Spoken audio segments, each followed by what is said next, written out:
Star boy Siddhu Jonnalagadda కొత్త cinema Jack. Bommarillu Bhaskar దర్శకత్వం వహించారు. బేబీతో గుర్తింపు సంపాదించిన వైష్ణవి చైతన్య కథానాయిక. ఈ నెల 10న ఈ సినిమా ప్రేక్షకుల ముందుకు రాబోతోంది. ఇప్పటి వరకు జాక్ కథేంటి, ఇందులో హీరో పాత్ర ఎలా ఉండబోతుంది అనే విషయాన్ని దాచిపెట్టింది చిత్ర బృందం. ట్రైలర్ లో బయట పెట్టక తప్పలేదు. ఈ సినిమాలో జాక్ అని పిలుచుకునే జాక్సన్ ఓ ప్రైవేట్ ఏజెంట్. ఓవైపు సిబిఐ ఓ టెర్రరిస్ట్ కోసం అన్వేషిస్తుంటుంది. అదే టెర్రరిస్ట్ ను పట్టుకోవడానికి జాక్ వస్తాడు. జాక్ పంతానే వేరు. ట్రెడిషనల్ ఇన్వెస్టిగేషన్ కి భిన్నంగా ఆలోచిస్తాడు. అక్కడి నుంచే ఫన్ మొదలవుతుంది. ఇంతకీ ఆ టెర్రరిస్ట్ ని పట్టుకున్నారా లేదా అనేది మిగిలిన కథ. ఉగ్రవాదం ఇన్వెస్టిగేషన్ నేపథ్యాలు తెలుగు తెరకు కొత్తేం కాదు. కానీ ఇక్కడ ఉన్నది టిల్లు కాబట్టి ఈ జానర్ లో ఫన్ క్రియేట్ చేయడానికి ప్రయత్నించినట్టు తెలుస్తుంది. సిద్ధు అలవాటు ప్రకారం లొడలొడ మాట్లాడుతూనే ఉన్నాడు.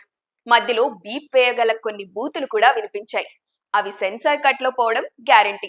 సిద్ధుకే సాధ్యమైన కామెడీ టైమింగ్, ఆ డైలాగ్ డెలివరీతో మరోసారి ఫన్ పండించే ప్రయత్నం చేశాడు. ట్రైలర్ చివరి షాట్ లో ఓ లెంగ్తీ డైలాగ్ ని ముస్లిం యాసలో పలికిన విధానం బాగుంది. ప్రకాష్ రాజ్ పాత్ర కూడా కొత్తగానే ఉన్నట్టు అనిపిస్తుంది.